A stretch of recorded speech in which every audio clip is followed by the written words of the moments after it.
তুমি জান্নাতের বাগিচা বানাই দাও আল্লাহ রব্বুল আলামিন। স্কুল শুরু থেকে আজকে পর্যন্ত যত মানুষ দাও আল্লাহ রব্বুল আলামিন, আমাদের সকলকে তুমি তোমার নেকামত করার তৌফিক দান করে দাও আল্লাহ। চিরতরে ক্ষমা করে দি জান্নাতুল ফিরদাউসির রহমান বানাই আল্লাহ রব্বুল আলামিন। ফাসিলিটি কিয়ামত পর্যন্ত আছে প্রত্যেককে ভালোভাবে পরীক্ষায় ফলাফল করে আসার তৌফিক তুমি দান করে দিও আল্লাহ। ربنا فاغفر لنا ذنوبنا وكفر عنا سيئاتنا وتوفنا إنك أنت التواب الرحيم. سبحان ربك رب العزة عما يصفون وسلام على المرسلين والحمد لله رب العالمين. لا إله محمد رسول الله.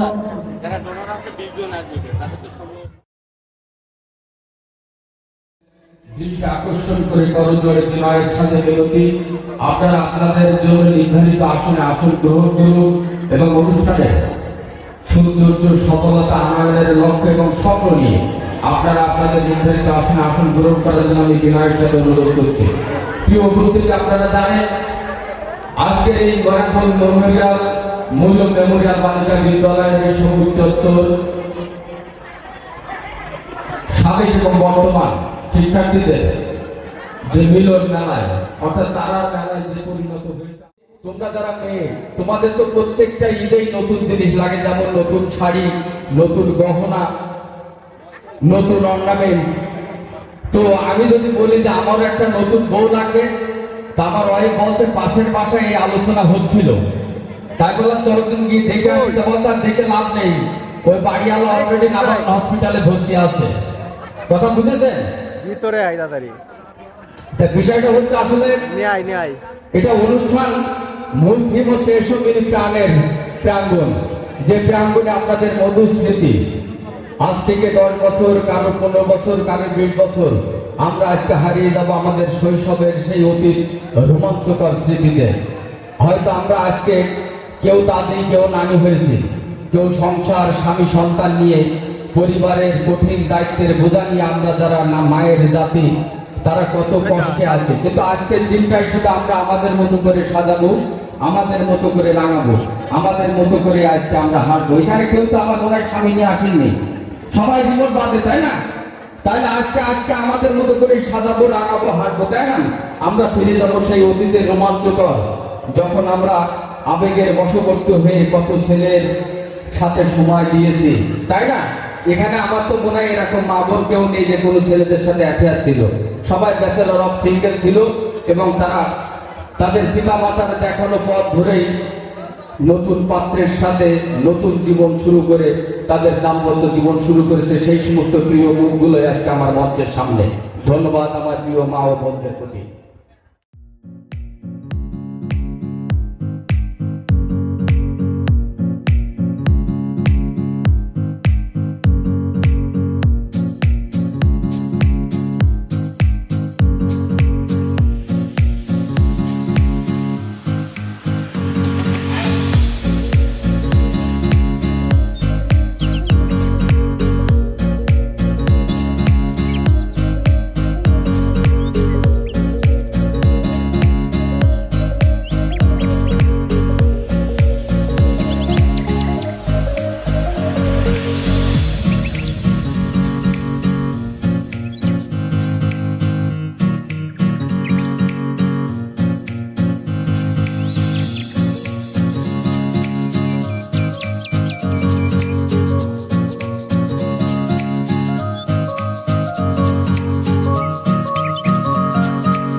হওয়ার গৌরবটাও যে কোনো অংশেই একটা বংশের মর্যাদা ক্যারি করার চেয়ে কোনো অংশ কম না, এটা বেলায়।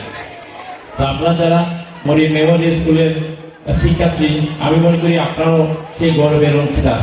বেসিক্যালি বেনাপোল স্কুলের ভিতরে এই স্কুলের যে শিক্ষার্থী আছেন, আমি রাস্তাঘাট দিয়ে চলাফেরার সময় তাদেরকে আমার চোখে পড়লে তাদেরকে আমার ভালো লাগে যে এই স্কুলের শিক্ষার্থীদের যে শারীরিক যে চলাফেরা, চলন, বাচন ভঙ্গি, এটা মনে হচ্ছে যে একটা যে ঐতিহ্যবাহী মানুষের যেরকম একটা বাচন ভঙ্গি থাকে, এই স্কুলের শিক্ষার্থীকেও আমার ওই বিষয়টা নজর কেড়েছে।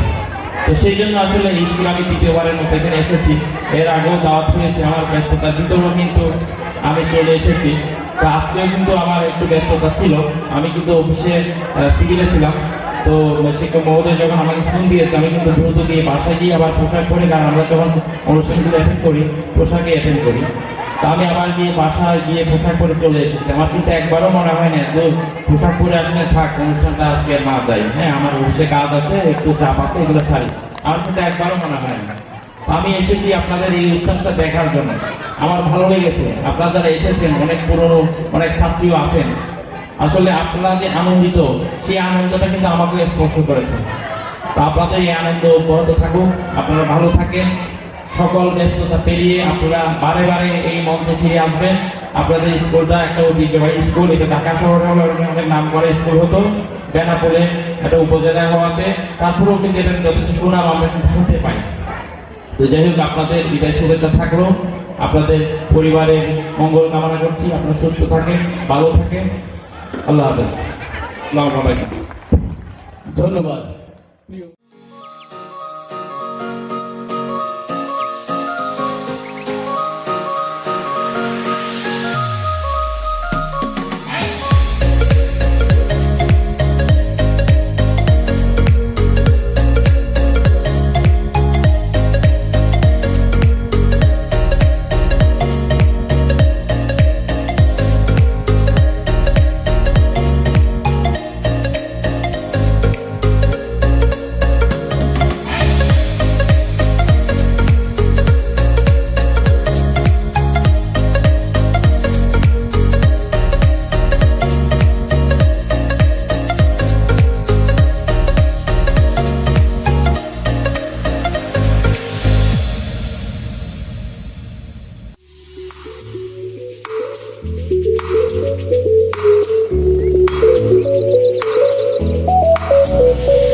আসসালামু আলাইকুম। আজ মরিয়ম মেমোরিয়াল বালিকা বিদ্যালয়ে পুনর্মিলনী অনুষ্ঠান, যে অনুষ্ঠানটা ছিল আমার জীবনের সবচেয়ে বাস্তব চাওয়া, যে আমরা চলে যাব কিন্তু একেবারে যেন স্কুল ছেড়ে চলে যাব না, আমরা যেন মনে রাখতে পারি স্কুলকে। তা বর্তমানে শিক্ষক এবং আমার প্রাণপ্রিয় ছাত্রীদের উদ্যোগে আমার যে অনুষ্ঠানটা শুরু হয়েছে, আমি আসলে তাদেরকে প্রত্যেককে আমি ধন্যবাদ জ্ঞাপন করছি, এবং তারা আরো আরো সুন্দর করে আরো অনেক মেধা দিয়ে যেন এই অনুষ্ঠানকে সমন্বিত রাখে। আমি থাকি আর না থাকি আমি যেন দেখে যেতে পারি প্রতিটা শিক্ষক এইভাবে যেন স্কুল থেকে সম্মাননা পেয়ে যায়। মানে আর সবচেয়ে বড় কথা, আমি স্কুলকে এত বেশি মনে করি বা এত বেশি মিস করি যে আমি বাড়ি থাকি তাও মনে হয় যেন আমি স্কুলে আসি। আমার মেয়েদের কলরব আমি শুনতে পাই, কখনো ভুলে থাকতে পারি না। এই এখন আসছে সামনের থেকে মানে স্কুল গেট থেকে এটুকু আসতে আমার মনে 1 ঘন্টা লেগে গেল।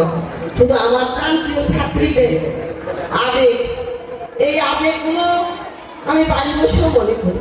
এরা আমাকে যে কিভাবে ভালোবাসে জানি না। বেনাপোলের কাছে আমি কৃতজ্ঞ, কেন বেনাপোল আমাকে এত বেশি সম্মাননা দিয়েছে যে আমার মনে হয় এরকম সম্মাননা কেউ পেয়েছে বলে আমি মনে করি না। আমার জীবনের সবচেয়ে বড় পাওয়া মরিয়াম মেমোরিয়াল বালিকা বিদ্যালয়, শিক্ষক শিক্ষিকা এবং বেনাপোলের জনগণ। ছোট বাচ্চা থেকে বড় আবার বৃদ্ধ বনিতা প্রত্যেকটা মানুষের মুখে আমি বাইরে কোথাও গেলে সেখানে দেখি ছুটে এসে বলি খাদিজা ফালান, খাদিজা ফালান। আমার অন্তরটা ভরে যায়। তার আমি আশা করব যে স্কুল এভাবেই থাকবে, স্কুল ঠিক থাকবে। আমি চাই আমি থাকতে যাচ্ছিল তার থেকে যত বেশি উন্নত হবে আমি ততই বেশি গর্বিত হব, মনে করবো আমার স্কুল উন্নত হয়েছে।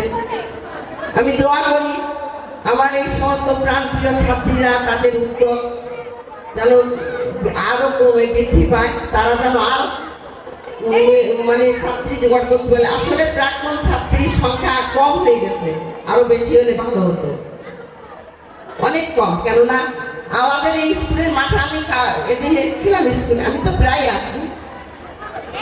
আমি তার সাথে বললাম যে আমাদের অনুষ্ঠান হয় কিন্তু আমাদের জায়গা নেই, সংক্ষিপ্ত জায়গা, এর মধ্যে আসলে সবাইকে দেখা যায় না, সবার সাথে কথা বলা যায় না, মানে কে ভিতরে থাকে তাও খুঁজে পাওয়া যায় না। আমাদের স্কুলের এটা যদি একটু বড় হতো, আমার মনে হয় যে আমাদের সামনের বিল্ডিংটা ভেঙে দিয়ে যদি খোলা করে দেওয়া হতো তাহলে। আমি আমার প্রতিষ্ঠান মেসার্স পরাগ শিপিং লাইন্সের পক্ষ থেকে আন্তরিক অভিনন্দন ও শুভেচ্ছা জানাচ্ছি। আসলে প্রচণ্ড গরম এবং ঈদ উত্তর প্রত্যেকেরই পারিবারিক বিভিন্ন কর্মযজ্ঞ থাকে, তারও থাকে। আমরা যে আজকে একটু সময় করে আপনাদের মাঝে আসতে পেরেছি তার জন্য আন্তরিকভাবে কৃতজ্ঞতা জানাই আয়োজক কমিটি এবং বর্তমান এই স্কুলের শিক্ষক ও শিক্ষার্থীবৃন্দকে।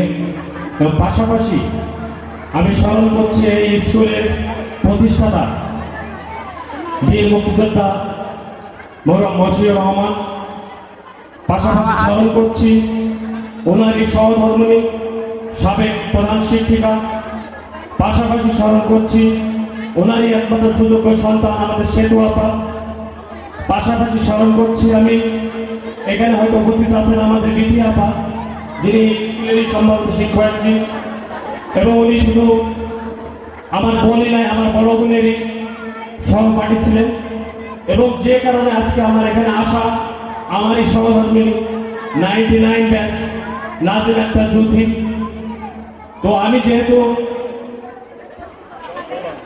ছাত্র ছিলাম, অতএব ব্যক্তিগত কারণ হোক যে কোনো কারণ হোক এই স্কুলে আমার পড়ার সুযোগ হয়নি। আমি ব্যক্তিগতভাবে শার্শা পাইলট হাই স্কুলে 93 ব্যাচ ছিলাম। এখান থেকে আমি যশোর গভর্নমেন্ট কলেজ থেকে 95-এ পাস করছি ইন্টারমিডিয়েট। তারপরে বর্তমান জগন্নাথ ইউনিভার্সিটি, যেটা ওখান থেকে আমি সমাজ বিজ্ঞানে অনার্স মাস্টার্স পাস করে আমি এই বেনাপোলের সিএনজির ব্যবসার সাথে জড়িত। তো আজকের একটি অনুষ্ঠান যেটা হতে চলেছে, বিগত দিনেও দেখছি হয়েছে এবং আশা করি আগামী দিনেও এইরকম একটি অনুষ্ঠান এই আয়োজক কমিটি এবং স্কুলে যারা শিক্ষক শিক্ষার্থী আছেন তাদের সমন্বয় এবং সহযোগিতার মাধ্যমে আরো সাবলীল সুন্দরভাবে আরো অনুষ্ঠান হবে আগামীতে। আমি ধন্যবাদ জানাবো এই আয়োজক কমিটিকে। আমি মনে করি লেখাপড়ার পাশাপাশি কিছু সামাজিক দায়বদ্ধতা আমাদের মাঝে থাকে, সেই দায়বদ্ধতা থেকে আমাদের আপামর সাধারণ জনসাধারণের মাধ্যমে আমাদের সেই বার্তাটা পৌঁছাতে হবে যে আমরা সকলের তরে আমাদের এখানে অনেক মেধাবী শিক্ষার্থী আছে যারা অর্থের অভাবে ভালো ভালো প্রতিষ্ঠানে লেখাপড়ার সুযোগ পায় না।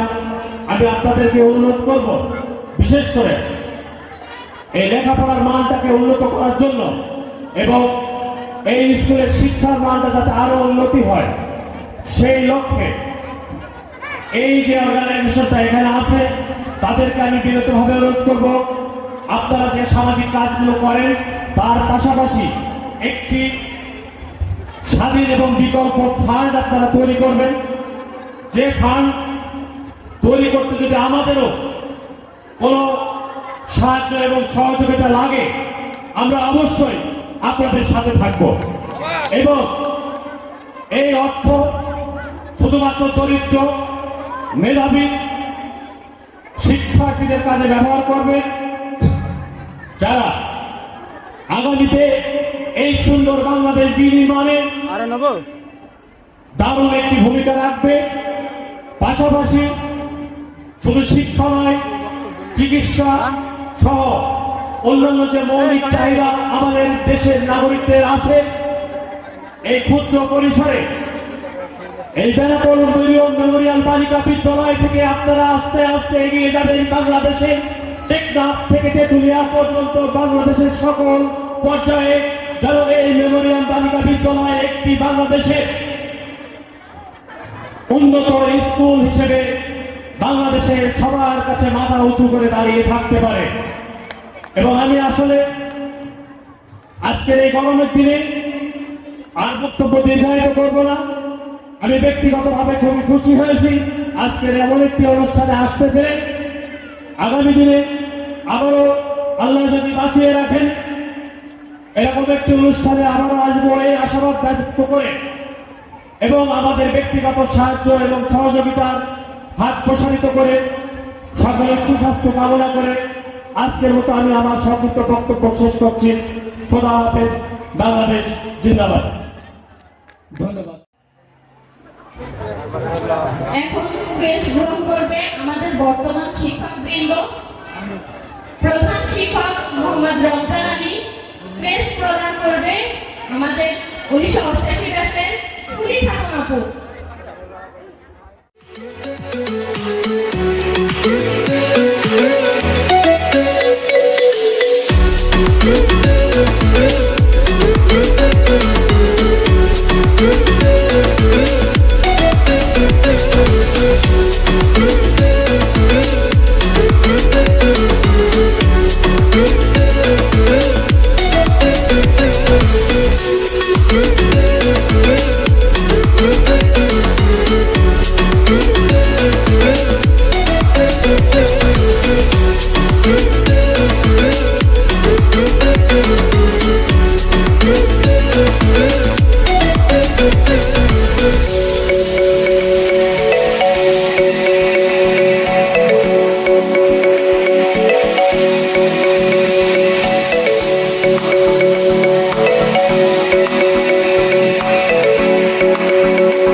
ত্রুটিগুলো মার্জনা করবে।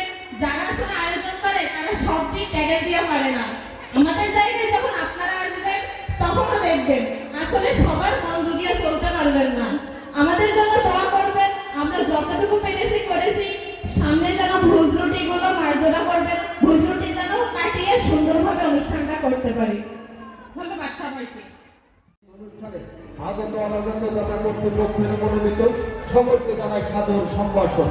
লাগাও বৃক্ষ, দাঁড়াবো দুঃখ, বর্ণমোরা বাংলাদেশ, সুস্থ মানুষ, সবুজ দেশ, ছাত্রী মানবতা, রাষ্ট্র সেবা করতে পারলেই প্রিয় শিক্ষকদের হবে দায়িত্ব শেষ। দর্শক আর নয় কথায় চলে যাবো ভিন্ন পাতায়, যেখানে আছে একদল রক্ত জামা কাটা পরি, দেখাবে না আছে গাইবে গান, ধরাবে আমার আপনার অর্থাৎ এই দর্শক শ্রোতার প্রাণ। মঞ্চে আসছেন